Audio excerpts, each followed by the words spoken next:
Siyangka Piedra o mas kilala sa tawag na sampasampalukan. Madalas ito na itinuturing na damo lamang, ngunit alam nyo ba na ito ay may nakakamanghang benepisyo? Kaya for today's video, ibabahagi ko naman sa inyo ang amazing benefits ng halamang ito. Ang sampasampalukan ay kilala din sa tawag na seed under leaf dahil sa itsura nito na ang buto ay tumutubo sa ilalim ng dahon. Pero mas kilala ito sa tawag na stone breaker sa English. So dahil sa kakayanan nito makagamot sa mga sakit sa bato, o kilala ito na tumutunaw ng mga namumuong stone o kristal sa katawan. Pero paalala lang mga kapatid, hanggang sa kasalukuyan ay di pa rin ito aprobado sa Department of Health o di pa sapat ang naisagawang pag-aaral tungkol dito para masabi na ito ay effective or safe. Sa ngayon, proceed naman tayo sa mga nasabing benefits nito. So, unahin lang natin kung saan pinaka mabisa or pinaka epektibo ang sampasampalukan.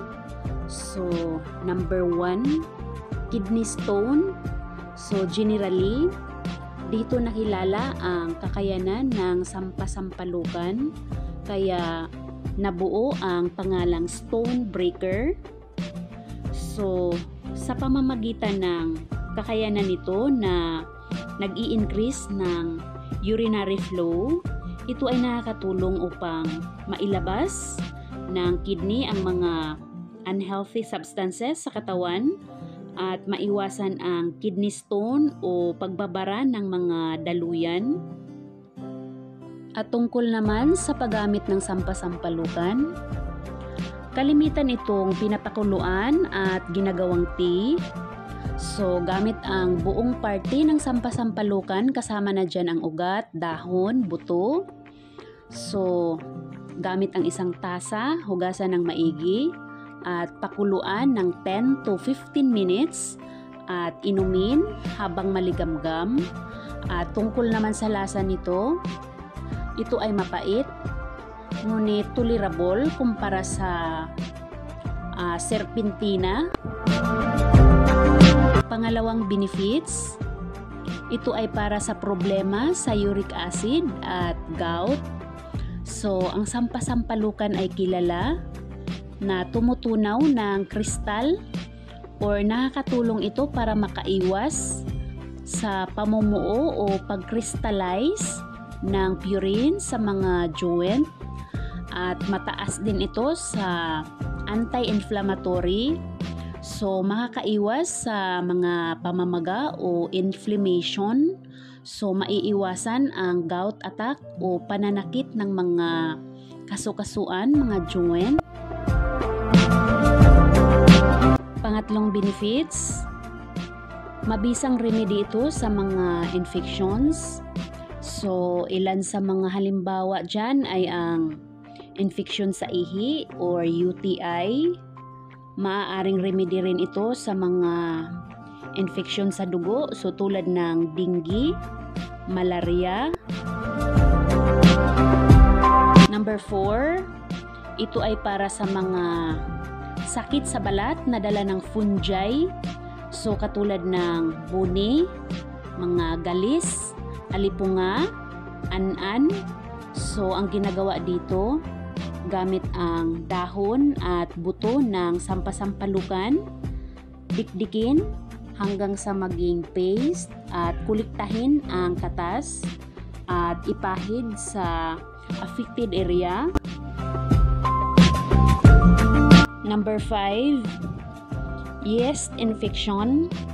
So para sa mga nakakaranas ng pangangati sa puwerta, na minsan ay may kasama pang mga discharge na may foul smell, maaaring gamitin ang maligamgam na pinakuluan na sampasampalukan as panglanggas or pwedeng ibabad ang puwerta. So gamit ang malinis at maliit na palanggana. So pwede itong upuan habang maligamgam or tolerable ang init ng 10 to 15 minutes at gawin 3 times a day. So nakakatulong ito makarelieve lalo na sa mga nakakaranas ng pangangati, at dapat samahan din ng pag-inom ng sampasampalukan tea or gawing tubig or at least 3 times a day. Number 6 benefits. Ito ay nakakatulong para ma-detoxify ang katawan at ang liver. Ang sampasampalukan ay nakakatulong para matanggal o mailabas ang mga toxins, mga dumi sa katawan at sa liver. Sa araw-araw, expose ang ating katawan sa mga unhealthy substances, chemical, dumi, mga toxins. Kaya mahalaga ang regular na pag-detoxify sa ating katawan. So, especially ang liver na may pinakamahalagang function sa ating katawan. Number 7, nakakatulong ito magpababa ng creatinine. So, ang problema sa creatinine ay connected pa rin sa kidney. At kapag nagka-problema o tumaas ang creatinine level, ito ay sinyalis na hindi well function ang kidney. So, dahil sa kakayanan nito na nag-i-increase ng urinary flow, ito ay nakakatulong para maiwasan ang stone formation at nakakatulong para ma-maintain ang maayos na daluyan at well function na kidneys. Number 8, nakakatulong din ito pang remedy para sa mga flu or mga viral infections. So, para sa mga lagnat, sipon, ubo. So, pwedeng gamitin ang sampasampalukan tea pang relieve. Number 9, ginagamit din ito pang remedy para sa gallstone. 10, ginagamit din ito para sa mga problema sa liver or sa liver disease. At narito naman ang iba pang ginagamitan ng sampasampalukan. So, ginagamit din ito para sa may mga problema sa diabetes, tuberculosis, hepatitis.